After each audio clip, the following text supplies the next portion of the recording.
नेहमीच येतो महिला दिन. यावर्षीचा जागतिक महिला दिन नुकताच पार पडला. त्यामुळे सर्वप्रथम जागतिक महिला दिनाच्या सर्व माता भगिनींना, मैत्रिणींना शुभेच्छा. या महिला दिनाचं औचित्य साधूनच मी आपणापुढे एक पुस्तक परिचय सादर करणार आहे. रादर आपण एकतर्फी गप्पाच मारूयात. तर ते पुस्तक कोणतं बरं?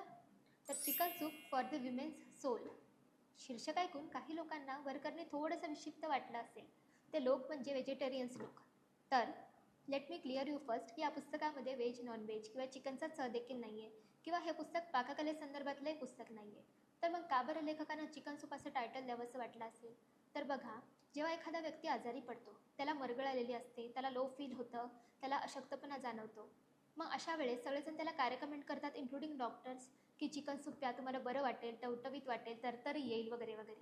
पण जेव्हा आपल्या मनाला मरगळ आलेली असते, मनाला लो फील होतं, तेव्हा अशा वेळेस मनाला एका बूस्टिंग फॅक्टर्सची आवश्यकता असते.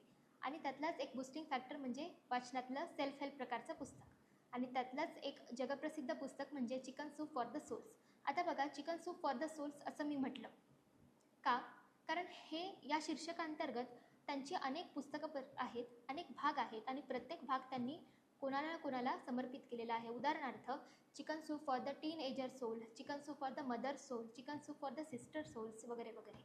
म्हणजे मानवी आयुष्यामध्ये ज्या आपण वेगवेगळ्या भूमिकांमध्ये वावरतो, ते मग सार्वजनिक आयुष्यात किंवा खाजगी आयुष्यात, तर त्या भूमिकेत वावरत असताना आपल्याला एका बूस्टिंग फॅक्टरची आवश्यकता असते. ते मग दैनंदिन प्रकारचं मोटिवेशन असू, थ्रूआउट लाईफटाईमचं मोटिवेशन असू द्या, वगैरे वगैरे. मनाला सशक्त करणारं, मनाला धष्टपुष्ट करणारं, मनाला उभारी देणारं, मनाला टवटवीत करणारं chicken soup for the souls हे पुस्तक. आज मी ज्याचा परिचय आपणापुढे मांडणार आहे ते आहे chicken soup for the women's soul. आता आपण मुखपृष्ठाबद्दल बोललो. आता पुस्तकाच्या आत काय बरं? पुस्तकाचा आशय काय? तर प्रत्येक पानावर या पुस्तकामध्ये आपल्याला एक लघुकथा मिळते.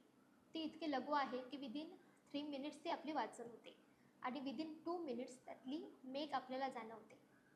आणि या कथा कशाबद्दल आहेत? तर पाश्चात्य जगतातील स्त्रियांनी त्यांचे लिव्ड एक्सपिरियन्सेस यामध्ये मांडलेले आहेत.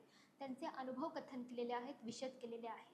त्या वेगवेगळ्या भूमिकांमध्ये कशा वावरल्या, त्यांना काय अनुभव आले, आणि त्यांच्या भूमिकांमधल्या देखील उपभूमिका, त्याचे वेगवेगळे पदर, त्यातील वेगवेगळ्या छटा यातून आपल्याला त्यांच्या जाणवतात.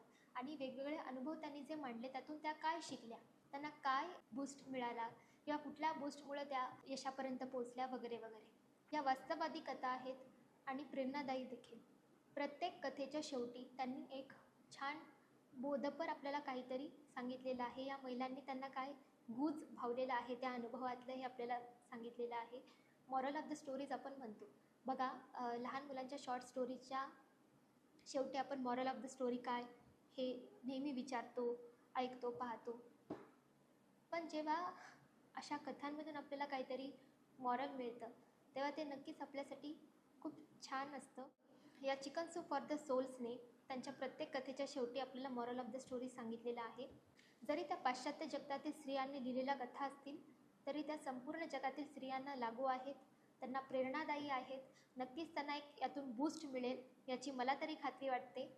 महिलांनी तर हे पुस्तक आवर्जून वाचा, इतरांनाही वाचा, आणि आपल्या स्नेहीजनांना अवश्य भेट द्या.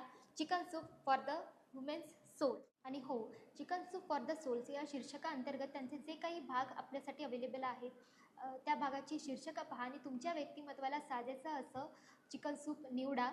व्हेजिटेरियनसाठी बूस्टर डोस, आणि नक्कीच तुमच्या मनाला एक बूस्ट मिळेल, उभारी मिळेल. धन्यवाद.